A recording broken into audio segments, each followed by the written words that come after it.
네, 출애굽기 6장 1절에서 30절 말씀을 함께 나누겠습니다. 제목은 언약의 재확인이라는 제목을 갖고 말씀을 나누겠습니다. 우리는요, 인생을 살아감에 있어서 모든 사람이 문제를 만나게 됩니다. 근데 우리가 이렇게 문제를 만났을 때 왜 이렇게 고통스러워하는가, 이런 부분에서 우리가 좀 생각을 해보면 좋을 것 같아요. 우리가 신앙생활을 하고 우리가 인생을 살아가다 보면 여러 가지 문제를 만나게 되죠. 신앙적인 문제가 될 수도 있고요, 아니면 교회 안에서 그러한 문제가 될 수도 있고요, 아니면 개인적인 삶 가운데, 가정 안에서, 또 직장 안에서, 그리고 사람의 관계 안에서 여러 가지 문제가 일어날 수 있습니다. 그런 문제들을 만날 때 어떻게 됩니까? 우리가 낙심하기가 쉽고 좌절하기가 이제 쉬운 것이죠. 근데 이렇게 우리 마음이 무너지는 것, 우리 마음이 걸려 넘어지는 것은 결국에는 어떤 문제냐면 우리의 마음의 문제, 우리의 내면의 문제라는 거예요. 그러니까 우리의 신앙에 대한 결국 문제다라고 할 수 있습니다. 야고보서 1장 13절에서 15절을 보면, 사람이 시험을 받을 때 내가 하나님께 시험을 받는다 하지 말지니 하나님은 악에서 시험을 받지도 아니하시고 친히 아무도 시험하지 아니하시느니라. 친히 아무도 시험하지 아니하시는 분이 하나님이다 라는 거예요. 근데 14절에 보니까 오직 각 사람이 시험을 받는 것은 자기 욕심에 끌려 미혹됨이니, 15절, 욕심이 잉태한 즉 죄를 낳고 죄가 장성한 즉 사망을 낳느니라. 그러니까 우리가 걸려 넘어지고 시험을 들게 되는 이유는 뭐냐면 자기 욕심 때문에 그런 것이다 라는 거예요. 왜 우리가 문제들 앞에 이렇게 시험에 들까, 걸려 넘어지게 될까 생각했을 때 하나님께서 복음을 통해서 우리에게 보여준 비전과, 복음을 통해서 우리에게 주신 그 삶과, 그리고 우리가 기대한 삶에 대한 격차가 있기 때문이에요. 결국 그 격차만큼이 뭐냐면 우리의 욕심이라는 거예요. 하나님께서는 너희들은 이런 삶을 살 거야, 이런 삶을 살아야 돼 라고 하셨지만 우리의 기대가 다를 때 그만큼의 격차가 있는 것입니다. 그만큼이 우리의 욕심이라는 거예요.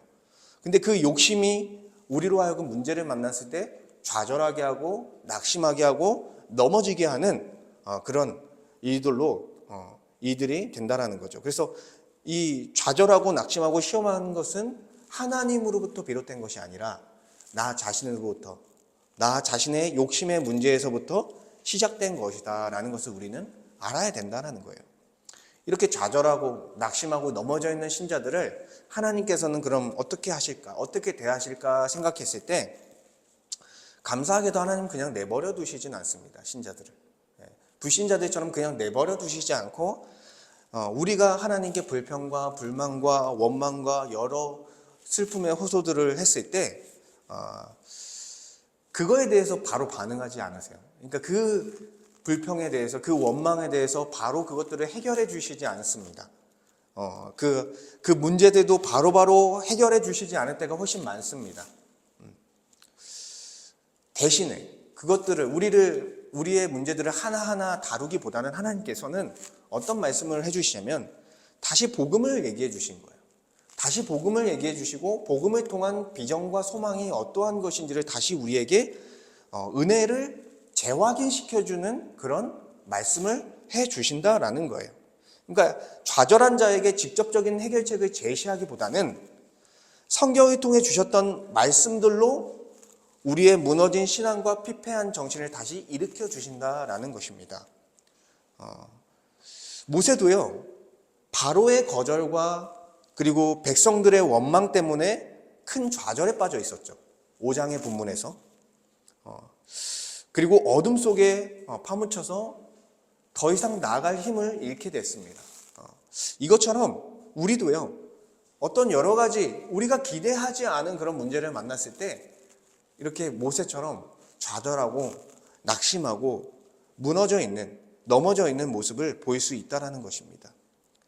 우리는 평생 신앙생활을 하면서 많은 문제들을 맞닥뜨릴 거예요. 결국에는 모든 사람이 그럴 것입니다. 근데 이런 상황에서 하나님께서는 우리에게 어떠한 위로를 주시고 어떠한 소망을 다시 주시는가, 이런 부분에서 오늘 말씀을 좀 나누려고 합니다. 첫 번째로 1절에서 13절은 여호와는 넘어진 모세에게 언약을 따라 속량할 것을 말씀하시며 구속의 은혜를 재확인시키신다라는 내용이라고 볼 수 있어요. 지금 바로의 거절과 이 고된 이스라엘 백성들의 고된 노동으로 인한 그 이스라엘 백성들의 원망이 이제 모세와 아론에게 향했습니다. 그리고 그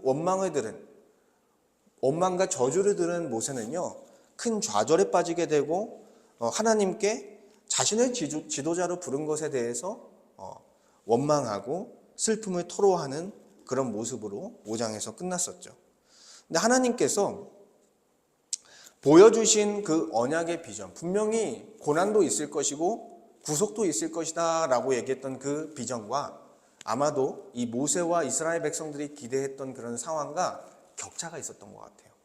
그러니까 당연히 받을 고난이었는데 그 고난이 왔을 때 자신들이 생각한 것보다 더 큰 거예요, 그 고난이. 그러니까 감당할 수 없는 상황에 놓였던 것입니다. 담담하게 그 고난을 받아들이기가 어려웠던 상황이다라는 것이죠. 그래서 모세는 하나님께 저를 왜 이스라엘 백성들을 이끄는 그런 지도자로 삼았습니까? 하나님 왜 이스라엘 백성들을 구원하시지 않습니까? 왜 도와주시지 않습니까? 이렇게 하나님을 원망하고 있는 거예요.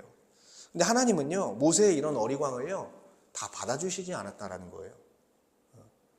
그냥 그거에 대해서 답변하지 않으세요. 모세의 원망과 불평과 어떤 슬픔의 토로에 대해서 다 대꾸하지 않으십니다. 하나님은 어떻게 하시냐? 그저 하나님께서 하시고자 하는 말씀을 다시 하시는 거예요. 1절에부터 다시 그 말씀을 하시는데 하나님께서 우리에게 주신 복음에 대한 이야기를 하고 있는 것입니다. 쭉 길게 하고 있는데 결국에는 이 복음만이 모세의 마음을, 이스라엘 백성들의 마음을 위로할 수 있는 유일한 해결책이고 또한 모세와 이스라엘 백성들에게 유일한 소망이 될 수 있기 때문에 다시 언약과 그 언약을 행할 것을 하나님께서 이야기하고 있다라고 이제 보여지는 거예요. 그래서 1절에 이제 내가 바로에게 하는 일을 네가 볼 것이다. 이렇게 얘기하는 거예요. 이제 때가 됐습니다. 하나님께서 역사하실 때가 된 거예요. 6장을 지나서 7장에 되었을 때는 실제로 하나님께서 이스라엘 백성들을 건져낼 역사를 펼쳐 가십니다. 그리고 강한 손으로 말미암아 바로가 그들을 보내리라. 강한 손으로 말미암아 바로가 그들을 그의 땅에서 쫓아내리라. 강한 손이 두 번이나 반복돼요. 누구의 강한 손이겠습니까? 하나님의 강한 손으로 말미암아 바로가 이스라엘 백성들을 내보낼 수밖에 없는 상황이 될 것이다 라는 거예요. 그러면서 2절부터 9절까지는 하나님께서 약속했던 약속들을 쭉 이야기하고 있는 거예요. 그래서 3절을 먼저 보면 내가 아브라함과 이삭과 야곱에게 전능의 하나님으로 나타났으나, 그렇게 하나님으로 나타났으나 나의 이름을 여호와로는 그들에게 알리지 아니하였고, 이렇게 말씀하는데 사실은 창세기를 보면은 여호와 하나님이라는 것을 알리셨습니다. 그리고 이 족장들도 여호와 하나님이라는 것을 고백했어요. 여호와 하나님께 고백을 했습니다. 그렇다는 것은 이 족장들이 여호와 하나님을 몰랐다라는 것이 아니라 어떻게 해석해야 되냐면 이 족장들은 하나님께서 약속하신 그 언약의 약속들이 성취되는 것을 경험하지 못했다. 그렇지만 모세와 이스라엘 백성 너희들은 경험하게 될 것이다 라는 거예요. 그래서 하나님께서 언약을 기억하셨고 그들의 기도를 들으셨고 하나님께서 이제 그들을 구원할 계획을 행하시려고 합니다. 그래서 6절에 이렇게 얘기하는 거예요. 그러므로 이스라엘 자손에게 말하기를 나는 여호와라. 그러니까 너희들에게는 내가 이제 여호와가 될 것이다 라고 하면서 여호와가 어떤 분이신지를 이제 너희들은 경험하게 될 것이다 라고 얘기하는 거예요. 너희 조상들은 들었지만 경험하지 못했지만 너희들은 이제 그 약속에 따라 여호와 하나님이 누구신지를 경험하게 될 것이다. 그리고 이제 7절에서 8절까지 하나님께서 행하실 구원의 역사를 얘기해 주시는 거예요. 그래서 6절에서 마지막에 끝날 때 어떻게 먼저 얘기하냐면 내가 애굽 사람의 무거운 짐 밑에서 너희를 빼내며 그들의 노역에서 너희를 건지며 편팔과 여러 큰 심판들로서 너희를 속량하여. 그러니까 너희들이 지금 거주하는 그 무거운 짐 밑에서 너희를 빼낼 것이다. 그리고 여호와께서 행하실 그 심판, 큰 심판들 속에서 너희들을 속량할 것이다 라고 얘기하는 거예요. 이 성경에서 처음으로 속량이라는 표현이 나온 거예요. 근데 이 속량이라는 뜻이 뭐냐면 종이나 노예 상태에서 값을 지불하고 그들을 자유자로서 해방하는, 자유자가 되게 한다는 그런 의미를 갖고 있다는 거예요. 근데 이 속량은 값을 치러서 자유자가 되게 한다 이런 의미도 있지만 대신해서 물어주다. 대신해서 값을 물어서 그들을 이제 건져낸다. 이런 뜻도 같이 갖고 있는 거예요. 그래서 하나님께서 값을 대신해서 치러주심을 통해서 이스라엘 백성들을 구원하실 것입니다. 이 출애굽기에서는 어떤 모습으로 꺼내주실까요? 바로 유월절 어린 양의 피를 통해서 애굽의 모든 사람들이 심판을 받을 때 그들은 건짐을 받는, 그리고 종에서 자유자가 되는 그런 은혜를 잊게 될 것이다 라는 거예요. 그래서 이 속량의 은혜를 7절에서 8절에 아주 자세하게 얘기를 하는 거예요. 7절 8절 제가 읽겠습니다. 너희를 내 백성으로 삼고 나는 너희의 하나님이 되리니 나는 애굽 사람의 무거운 짐 밑에서 너희를 빼낸 너희의 하나님 여호와인 줄 너희가 알리라. 내가 아브라함과 이삭과 야곱에게 주기로 맹세한 땅으로 너희를 인도하고 그 땅을 너희에게 주어 기업을 삼게 하리라. 나는 여호와라 하셨다 하라. 아멘. 먼저는 너희들은 내 백성이 될 것이다. 그리고 나는 너희의 하나님이 될 것이다. 이거는 언약 관계를 설명하는 아주 관용적인 표현이에요. 언약 관계를 표현하는. 그러니까 나는 너희의 하나님이 되고 너희는 내 백성이 될 것이다. 우리는 이러한 관계 속에 있다. 그러니 내가 너희들을 종되었던 이 애굽 땅에서 건져낼 것이다. 속량해 줄 것이다. 그리고 그것을 통해서 내가 너희의 여호와인 것을 알 것이다. 나의 이름이 어떠한 의미를 가지고 있는지를 너희가 다 알 것이다 라는 것이죠. 여호와라는 이름은 언약의 하나님, 언약의 하나님이라는 의미가 있는 거죠. 근데 그 언약의 하나님의 핵심 사역은 뭐예요? 구원 사역이에요. 구속하는 거예요. 그러니까 그러한 하나님인 것을 너희가 알 것이다. 그리고 아브라함과 이삭과 야곱에게 주기로 맹세했던 가나안 땅까지 너희를 인도하여 그 땅을 너희의 기업으로 상속받는 땅으로서 삼게 할 것이다 라는 것이죠. 하나님께서 약속대로 행하실 모든 것들을 다시 한번 쭉 얘기하는 거예요. 모세는 이미 알고 있는 내용이에요. 이스라엘 백성도 이미 알고 있는 내용이에요. 그렇지만 다시 한번 지루할지라도 다시 한번 이야기하는 거예요. 하나님께서 이렇게 약속했고 분명히 행할 것이다. 고난이 있지만, 지금 고난이 있지만 그 다음에 구속이 있을 것이다. 분명하게 말씀을 해주시는 거예요. 그래서 그것을 듣고 모세는 다시 힘을 얻어서 이스라엘 자손에게 이 모든 말씀을 전했습니다. 9절에 보니까. 근데 이스라엘 백성들은 어떻습니까?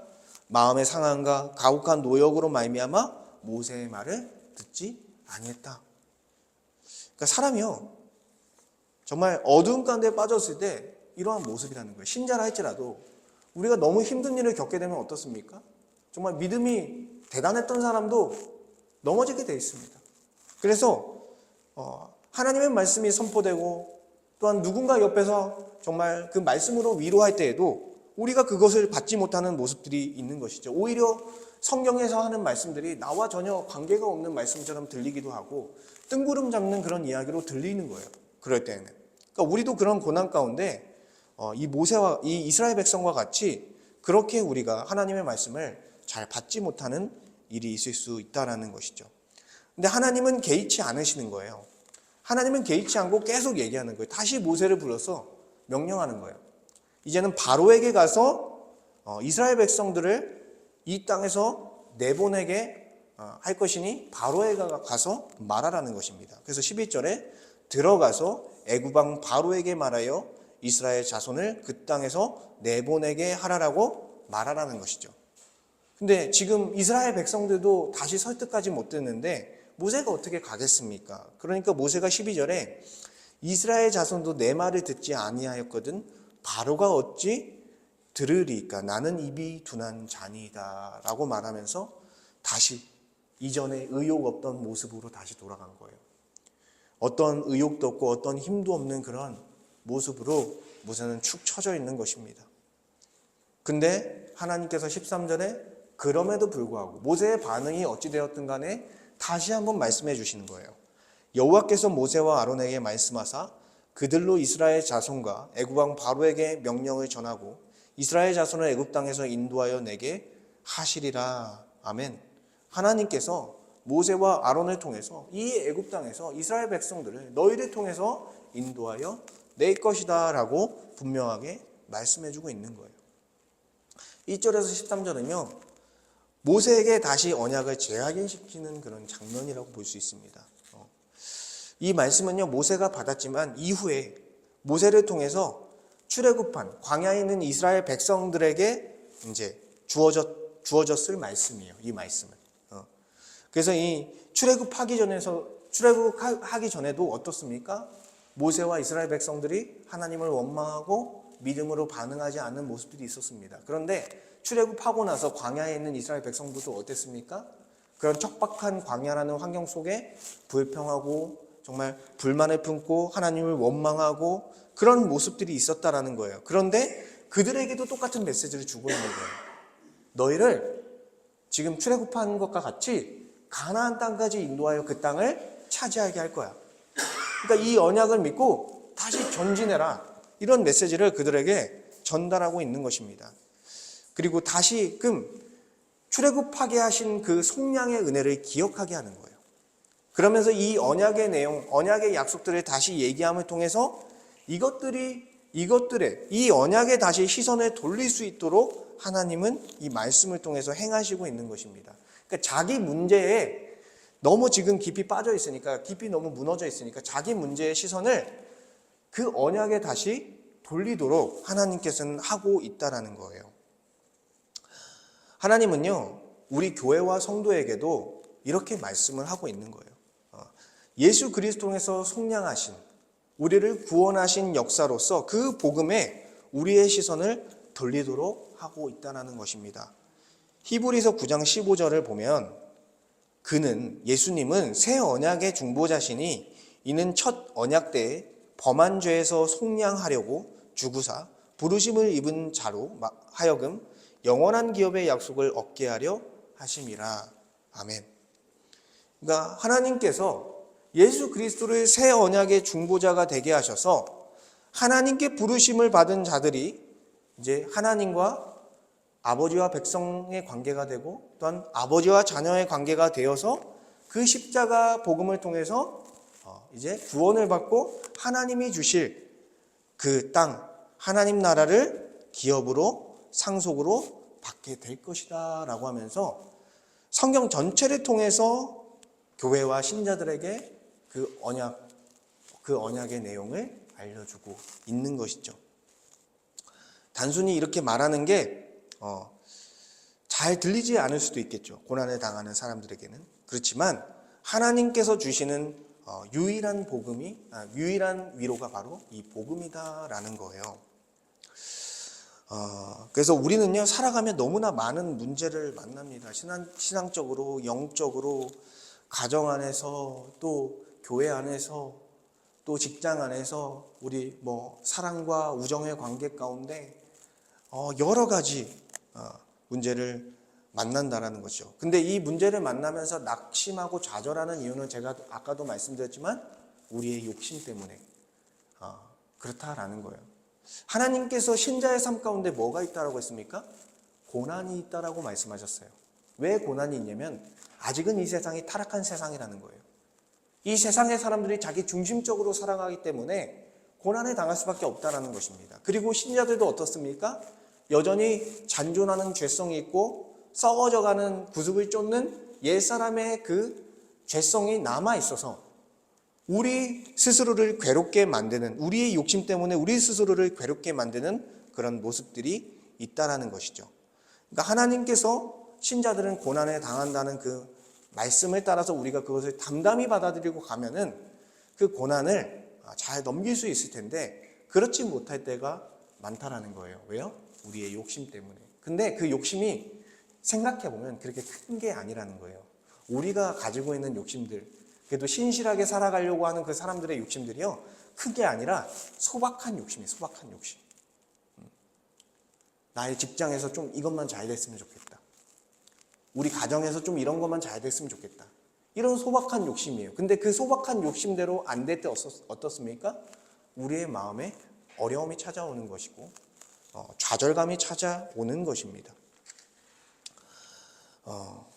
근데 하나님께서는 이러한 욕심들, 물질에 대한 욕심, 명예에 대한 욕심, 인정에 대한 욕심, 사람에 대한 그런 욕심들로 힘들었던 우리의 시선을요, 다시 복음으로 옮기길 원하신다라는 거예요.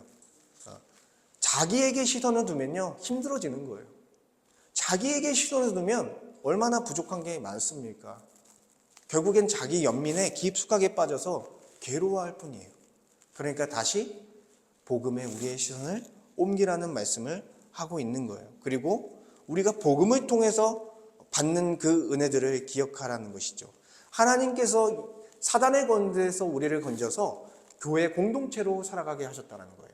그래서 하나님의 통치를 받는, 광야에서 성막을 통해서 임재하신 하나님의 통치를 받는 이스라엘 백성처럼 우리는 말씀과 성령의 통치를 받는 교회로서 살아가며 완전하진 않지만 하나님의 말씀 안에서 서로 사랑하는 하나님 나라를 경험하는 백성이 되었습니다.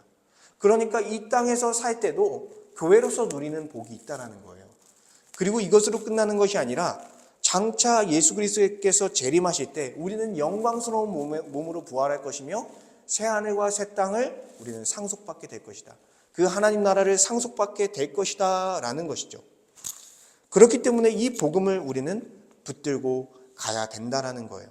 그러니까 우리는 어떻게 생각해야 되냐면, 우리의 욕심에 대해서 어떻게 생각해야 되냐면, 하나님께서 매일같이 우리에게 일용할 양식을 주시듯이 하나님은 우리의 필요만큼만 더하신다라는 생각을 우리는 늘 갖고 있어야 된다라는 거예요.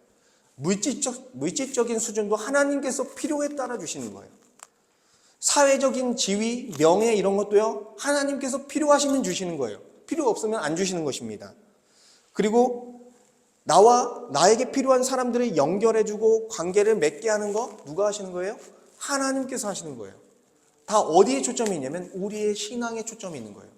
우리가 더 신앙생활을 잘할 수 있는 방향으로 하나님은 우리의 필요를 더해 주신다라는 거예요. 그러다 보니 우리가 기대하는 것만큼 물질이 주어지지 않을 수도 있고요, 사회적 지위와 명예가 주어지지 않을 수도 있고요, 내가 원하는 사람과 관계 맺지 못할 수도 있습니다. 그런데 하나님께서는 다 그러한 이유가 있다라는 거예요. 그래서 바울이요, 자기의 질병 때문에, 간질 때문에 하나님께 3번이나 간구했습니다. 근데 하나님께서 바울에게 뭐라고 말씀하시냐면, 내 은혜가 내게 족하도다. 이는 내 능력이 약한 데서 온전하여 짐이라. 오히려 하나님께서는 그의 연약함을 사용하셔서 더 큰 일을, 더 큰 구원 사역을 행하셨습니다. 바울이 온전치 못한, 장애가 있는 바울 같은 사람을 통해서 하나님이 일하심을 보면서 많은 사람들이 돌아오는 역사를 하나님은 오히려 펼쳐 주셨다라는 거예요. 그래서 우리는 이 복음이 주는 위로, 결국 복음이 주는 위로가 유일한 위로이고 정말 우리에게 유일한 소망이 된다라는 사실을 우리는 알아야 됩니다. 그래서 우리의 시선을 나 자신에서 복음과 말씀으로 옮겨야 되는 거예요. 그래서 우리 시선을 계속 말씀에 거하는 사람으로 살아가는 그런 모습으로 이제 옮겨가야 되는 것입니다. 그래서 나의 삶에 집중하기보다 하나님의 말씀이 어떤 말씀이 있었지? 하나님께서 어떤 말씀을 하셨지? 어떤 은혜를 주셨지? 여기로 우리의 시선을 계속 옮기는 거예요. 그랬을 때 우리의 고난과 우리의 어려움 속에서 그것을 이겨낼 수 있는 거예요. 우리가 정말 마음으로써 그것을 극복해 나갈 수 있다라는 것입니다. 14절과 30절, 두 번째로 여호와께서 계보를 따라 난 모세와 아론이 백성들을 구속할 것을 재확인시키신다라는 거예요. 14절과 27절까지는 이제 족보에 대한 이야기예요. 여러 족보가 있지만 중심에는 아론의 족보가 있습니다. 아론의 족보를 중심으로 계속 이야기를 하는데요. 14절과 16절에는 이제 야곱의 세 아들의 이름이 나와요. 첫째, 둘째, 셋째였던 르우벤과 시므온과 레위의 이름이 나옵니다. 이 르우벤, 시므온, 레위의 아들들의 이름이 기록됩니다. 16절까지는. 그리고 레위의 아들들이 누구냐면 게르손, 고핫, 무랄이라는 사람이에요. 왜 제가 이 얘기를 합니까? 레위 지파에서 모세와 아론이 나오기 때문에 제가 이 말씀을 드리는 거예요. 그리고 17절에서 19절에서는 레위의 세 아들들, 게르손, 고핫, 무랄이의 아들들이 기록된 거예요. 네, 그렇죠. 근데 여기서 레위의 둘째였던 고핫의 아들들의 자녀의 이름이 기록됩니다. 네. 그래서 이제 그 중에 누가 있냐면 아므람이라는 사람이 있어요. 근데 이 아므람, 고핫의 둘째인 아므람과 누가 결혼해서 요게벳이라는 사람이 결혼해서 누구를 낳게 된다? 아론과 모세를 낳게 된다라고 성경에 기록되어 있는 거예요. 특별히 탄생하는 그런 스토리를 넣어 놓은 것입니다.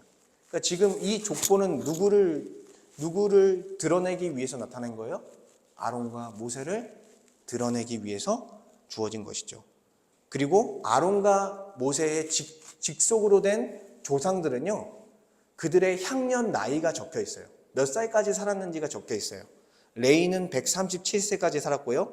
고핫은 130세까지 살았고요. 아므람은 137세까지 살았습니다. 즉 장수했다는 거예요. 장수했고 이것은 모세와 아론을 지도자로 삼으신 것에 대한 어떤 정통성을 이야기하는 말씀과 같은 거예요. 그래서 그들은 하나님께서 통치하시는 복된 가정을 통해서 태어나게 되었다라는 것을 이야기하는 것입니다. 그리고 20절부터 22절은 이제 고핫의 아들 아므람의 자손으로 태어난 아론과 모세에 대한 기록, 아까 그 기록이 있고요. 그리고 이제 나머지 고핫의 두 아들들의 족보, 그리고 아므람의 아들들인 아론과 모세가 이제 요게벳 사이에서 태어난 그 사실을 또 아까 말씀드린 것처럼 기록했고, 또 이것이 이 본문에서 모세와 아론의 중심으로 이 족보가 이야기되고 있다라고 알려주고 있는 것이죠. 그리고 23절과 24절에서는 아론이 엘리세바라는 아내를 맞이해서 이런 자녀들을 낳았다라고 이야기하고, 그리고 이제 아론과 모세의 사촌인 고라의 아들들이 기록되어 있어요. 고라의 아들들, 나중에 사건이 있기 때문에 기록이 되어 있는 거겠죠. 그리고 25절에서 아론이 또 부디엘의 딸을 아내로 맞이해서 비느하스라는 사람을 낳게 됐다. 근데 비느하스는 되게 중요한 인물이에요, 나중에. 그래서 이렇게 기록을 해 놓은 것입니다. 결국에는 이 아론의 족보를 통해서 누구를 지도자로 삼았다? 모세와 아론을 지도자로 삼게 되었다라는 것을 이야기하려는 거예요. 그래서 26절에 보면 이스라엘 자손을 그들의 군대대로 애굽 땅에서 인도하라 하신 여호와의 명령을 받은 자는 이 아론과 모세요. 결국 이스라엘 백성들을 이끌어갈 사람은 아론과 모세다라는 거예요. 근데 군대라는 표현을 했어요, 이스라엘 백성들을. 아마도 성막을 중심으로 진영을 만들고 군대처럼 전진하기 때문에 이러한 표현을 쓰지 않았을까 싶어요. 그리고 27절에 애굽 왕 바로에게 이스라엘 자손을 애굽에서 내보내라 말하는 사람도 이 모세와 아론이었더라. 결국 이 애굽에서 내보내라 말한 사람도 모세와 아론이다. 근데 순서가 여기서 바뀌었다라는 거예요. 두 번째 아들인 모세가요, 첫 번째로 가고 첫 번째 아들인 아론이 두 번째로 가면서 누가 지도권을 갖고 있는 거예요? 최종적으로 모세가 최종적인 지도권, 리더십을 갖고 있고 아론은 그것을 돕는 사람으로서 옆에 있다라는 것을 성경은 이야기해 주려고 순서를 바꾼 거예요. 그래서 모세는 선지자와 같은 역할을 하는 사람이에요. 율법을 받아서 율법을 가르치고 율법으로 통치하는 사람이고, 아론은 어떤 사람이에요? 제사장, 대제사장으로서 제사를 드리며 하나님과 이스라엘 백성 사이의 중보자의 역할을 하는 일을 감당하는 사람이 바로 아론이었습니다. 결국에는 이 말씀이 물론 모세에게 전해진 말씀으로 보여지진 않아요. 이 족보의 이야기가. 근데 이제 광야에 있는 출애굽한 이스라엘 백성들에게 너희의 지도자가 누구인지를 명확하게 알려주시고자 기록했던 것 같아요. 그러니까 너희의 지도자가 하나님께서 전적인 은혜로 세우신, 하나님께서 택하신 지도자들이다. 그러니까 함부로 할 수 없다라는 거죠. 이 지도자들을 믿고 가나안 땅까지 전진해라 라는 그런 메시지를 사실은 담고 있는 거예요. 그리고 나서 28절에서 30절은 또다시 하나님께서 모세와 아론을 권면하는 그런 장면이죠. 나는 여호와라. 계속해서 자기가 누구인지를 얘기하는 거예요. 내가 내게 이르는 바를 너는 애굽 왕에게 가서 다 말하라. 근데 모세는 어떻게 합니까? 여전히 나는 입이 둔한 자이오니 바로가 어찌 나의 말을 들으리까. 그러니까 6장까지도 어때요? 모세는 지금 언약을 붙들고 가지 못하는 거예요. 근데 이 언약을 하나님께서 계속 말씀해 주셨잖아요. 7장에 가서 모세가 이제 하나님의 언약을 붙들고 바로에게 가는 장면이 나타납니다. 그러니까 결국에는 하나님의 그 언약을 통한 위로와 소망이 통했다는 거예요. 모세에게. 결국에는 하나님께서는 족보를 통해서 모세와 아론의 리더십을 확고히 하시면서 모세에게는 결국에는 자기 자신에게 집중했던 그 자기 연민에 빠진 상황에서 다시 소명이 어떤 것인지를 그리고 너희의 지도자가 어떤 것인지를 알려주는 것이죠. 모세는 지금 출애굽한 광야에서 이스라엘 백성들에게 이런 말을 하고 있는 거예요. 그러니까 자기가 다시 이 어려운 상황에서 불평하고 원망하고 이러한 백성들이 이렇게 하는 상황에서 다시 모세도 소명을 붙드는 그런 모습을 보였을 것입니다. 그리고 예수님도요, 약간은 이제 비슷한 모습이 있는데 겟세마네 그 기도 사건이 있었잖아요. 거기서 나의 잔을 옮겨달라고 기도했는데 마지막에 나의 원대로 마옵시고 아버지의 원대로 되기를 원하나이다. 마지막 기도가 그래서 우리가 본받아야 될 기도다라고 말씀하셨는데 하나님께서 예수님을 위로해 주시는데 어떻게 위로하시냐면 누가복음 22장 43절에 유일하게 적혀 있는데 천사가 하늘로부터 예수께 나타나 힘을 더하더라. 물론 이건 짧은 구절이지만 하나님께서 복음을 통해서 언약을 통해서 모세를 위로한 것처럼 예수 그리스도를 위로함을 통해서 예수 그리스도가 십자가 죽음을 받아들일 수 있는 그런 은혜를 하나님께서 베풀어 주셨다라는 것이죠.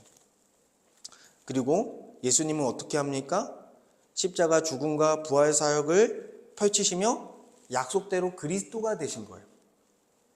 구원자가 되었다라는 거예요. 그리스도라는 말은. 근데 그리스도라는 뜻이 뭡니까? 기름 부음 받은 자라는 뜻이에요. 기름 부음 받은 자. 근데 구약에서 기름 부음 받은 세 대상이 있는데 왕, 선지자, 제사장인 거예요. 그러니까 예수 그리스도는 우리를 구원할 왕이 되었을 뿐만 아니라 모세와 같은 모세보다 더 우월하신 선지자가 되셨고요. 아론보다 더 우월하신 대제사장이 되어 주셨어요.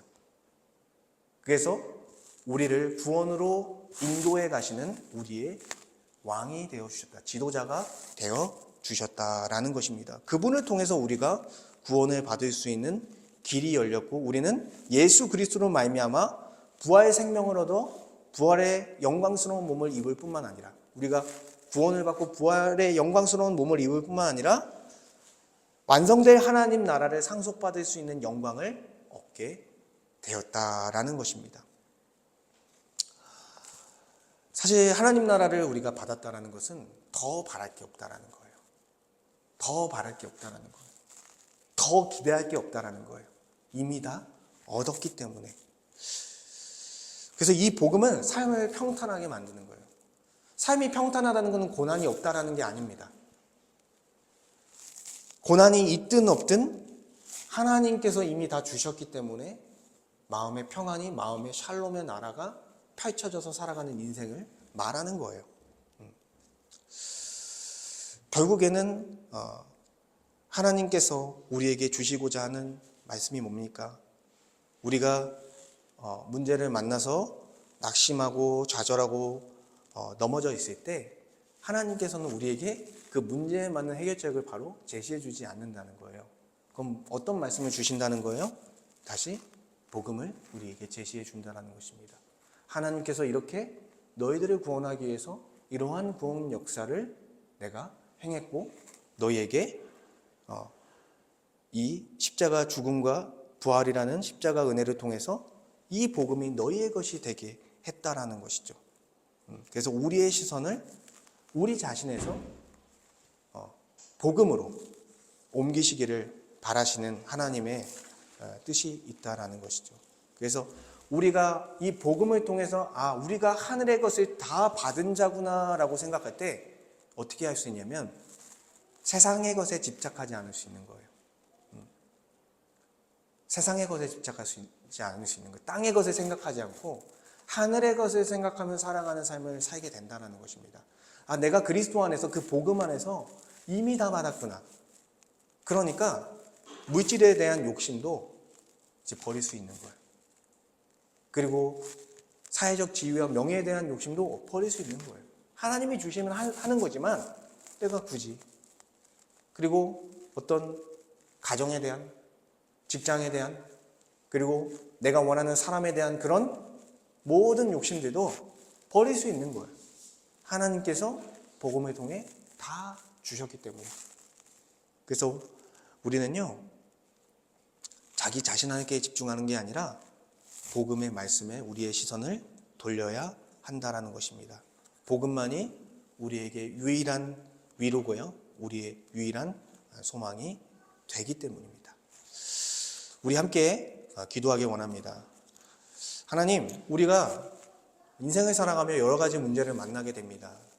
그때 우리가 낙심하지 않게 하여 주시옵소서. 우리가 좌절하지 않게 하여 주시옵소서. 복음을 통해 하나님께서 우리에게 이미 다 주신 은혜를 기억하게 하여 주시옵소서. 그래서 우리를 구원하실 뿐만 아니라 하나님 나라를 우리에게 주셨고 또한 교회로서 살아갈 수 있는 영광을 우리에게 주셨사오니 이 땅의 일을 생각하지 않는 자로서 세상의 물질에 대한 욕심을 버리게 하시고 아버지 또한 지위와 명예에 대한 욕심을 버리게 하시고 아버지 그리고 또한 이 세상에 살아가며 우리에게 나타나는 모든 욕심들을 버리고 주님이 이미 주신 것으로 만족하고 내 은혜가 내게 족하도다 하나님께서 바울에게 말씀하신 것처럼 우리에게도 내 은혜가 내게 족하도다 말씀하시고 있사오니 우리가 자족함으로써 하나님 앞에 영광을 올리고 어떤 문제가 올지라도 그 문제를 넘어설 수 있는 믿음을 갖고 나아가는 주님의 백성으로 살아갈 수 있도록 주님 우리를 인도하여 주시옵소서. 이 말씀을 가지고 함께 기도하도록 하겠습니다. 하나님 감사합니다. 주님 하나님의 말씀을 통해 주님 우리를 가르쳐 주셔서 감사합니다. 우리에게 찾아오는 여러 가지 문제들이 있습니다. 사실 그 문제들을 만날 때 두렵고 또한 마음이 어렵고 정말 주님을 찾지 못하는 우리의 연약한 모습이 드러납니다. 주님 그 상황에서 우리가 좌절하며 그 어둠 가운데 있는 것이 아니라 다시 복음에 우리의 시선을 옮길 수 있게 하여 주시옵소서. 하나님께서 모세에게 말씀하신 것처럼 모세에게 너를 통해서 이스라엘 백성들을 이끌 것이다. 또한 이 종되었던 애굽에서 건져낼 것이며 또한 하나님께서 약속하신 가나안 땅까지 이르러 그 땅을 상속받게 할 것이다 라고 말씀하신 것처럼 아버지 하나님 우리에게도 주님 예수 그리스도께서 우리의 정말 왕이 되어주셔서 우리의 선지자가 되어주셔서 우리의 제사장이 되어주셔서 우리의 인생을 이끌어가고 있음을 믿게 하여 주시옵소서. 우리를 교회로 살게 하시며 하나님의 뜻에 합당한 하나님의 사랑을 하나님의 뜻에 따라 사랑하며 이 땅에서부터 천국의 백성의 모습을 누리며 또한 그 복을 누리며 살아가게 하셨으며 또한 그 안에서 또한 이미 얻은 복을 누리며 또한 완성된 그 하나님 나라 가운데 영원히 누릴 그 복을 소망하며 나아가기 원합니다. 그 복음만이 우리의 유일한 위로이자 유일한 소망이 될 줄 믿습니다. 이 세상의 땅의 것들은 다 유한하며 다 없어질 것이기에 우리의 소망이 되지 않게 하여 주시옵소서. 우리의 욕심들이 있었다면 그것들을 털어버릴 수 있는 마음을 갖게 하셔서 우리의 정말 유일한 소망, 유일한 위로가 되는 복음을 붙잡게 하여 주시옵소서. 나의 상황을 묵상하지 않게 하시고 나의 상황만 보며 자기 연민에 빠지지 않게 하시고 하나님께서 우리를 구원하신 그 구원의 역사, 그 복음의 역사, 하나님의 진리의 말씀을 붙들고 우리가 어떤 문제를 만나든 우리의 삶 가운데 평탄한 길이 열리게 하여 주시옵소서. 이 상황과 환경과 상관없이 우리가 평탄한 길을 갈 수 있는 은혜를 경험케 하여 주시옵소서.